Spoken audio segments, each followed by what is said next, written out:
Hello friends, मैं नूर आलम सिद्दीकी और आप देख रहे हैं learn English in A short time, जहां आप इंग्लिश कम वक्त में आसानी से सीख सकते हैं। आज हम डिस्कस करेंगे डू के बारे में डिटेल में।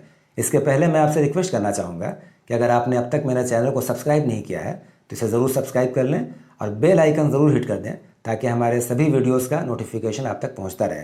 तो हम डिस्कस करेंगे आज का टॉपिक डू इन डिटेल, बहुत तफसील से, बहुत विस्तार के साथ। सबसे पहले देखें डू का हिंदी मीनिंग कितना होता है। सबसे पहले करना, फिर डू का मतलब काम चलना, अवश्य या ज़रूर भी होता है, कभी कभी क्या भी होता है, और कभी कभी इस डू का कोई मतलब नहीं होता है, और कभी कभी इस डू को हम प्रिंसिपल वर्ब के पहले जब यूज़ करते हैं तो उस वर्ब पे इम्फेसिस दिया जाता है, जोर दिया जाता है। अब हम चर्चा वन बाय वन डू का करते हैं। नेक्स्ट एग्जाम्पल देखें। और इसके पहले मैं आपको बता दें कि सभी वर्ब के 5 फॉर्म होते हैं। इस तरह डू का भी 5 फॉर्म है, जैसे do, did, done, doing, does. यहाँ पे 5 फॉर्म का यूज़ किया गया है। इस पांचों डू, डज, डिड का मतलब करना होगा। जैसे एग्जांपल देखें, आई डू दिस वर्क, मैं यह काम करता हूँ। ही डज दिस वर्क, वह यह काम करता है। नेक्स्ट एग्जांपल देखें, ही डिड माई वर्क, उसने मेरा काम किया। He is doing my work, वह मेरा काम कर रहा है। नेक्स्ट एग्जांपल देखें आप, he has done my work, उसने मेरा काम कर दिया है। यहाँ पे डू का जो मतलब हुआ करना हुआ। अब हम नेक्स्ट एग्जांपल देखते हैं।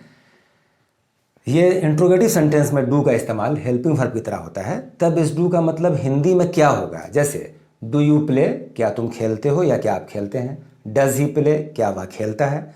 नेक्स्ट एग्जांपल हम देखते हैं, पास्ट टेंस में डिड ही प्ले, क्या उसने खेला।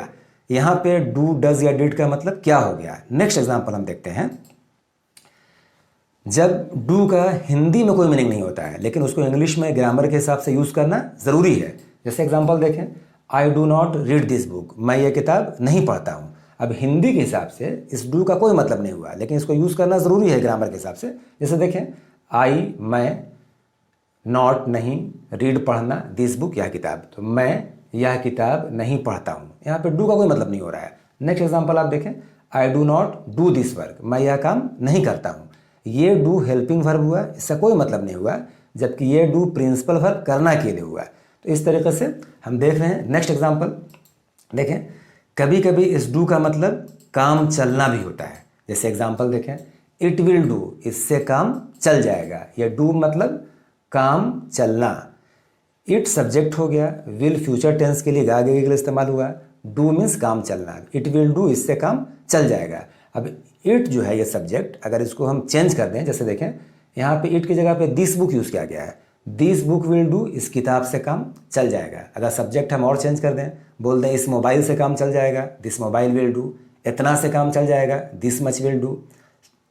100 रुपये से काम चल जाएगा, 100 रुपीज़ विल डू। अगर निगेटिव में बोलें कि 100 रुपये से काम नहीं चलेगा, 100 रुपीज़ विल नॉट डू। क्या 100 रुपये से काम चल जाएगा, विल 100 रुपीज़ डू। 100 रुपये से काम कैसे चलेगा, हाउ विल 100 रुपीज़ डू। इस तरीके से सब्जेक्ट को हम चेंज कर करके डू का इस्तेमाल काम चलना के लिए भी कर सकते हैं। अब नेक्स्ट एग्जांपल देखते हैं। डू का मतलब कभी कभी अवश्य या ज़रूर भी होता है और इसका इस्तेमाल इम्परेटिव सेंटेंस में होता है।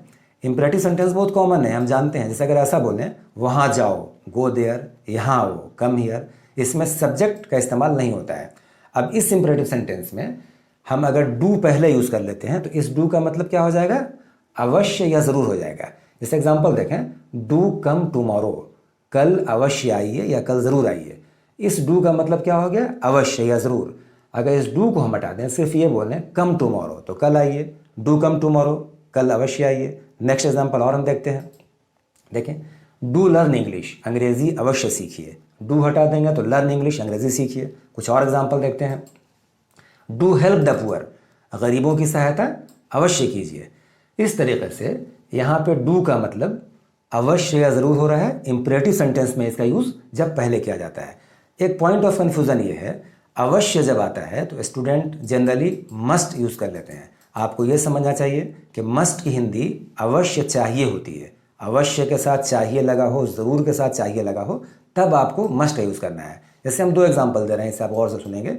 अगर ऐसा बोलें, you must speak English, Hindi क्या हो जाएगी, आपको अंग्रेज़ी अवश्य बोलना चाहिए। अगर इसको ऐसा बोलें, डू स्पीक इंग्लिश, अंग्रेज़ी अवश्य बोलिए। तो ये कन्फ्यूज़न को आप क्लियर कर लें ताकि कंसेप्ट क्लियर हो।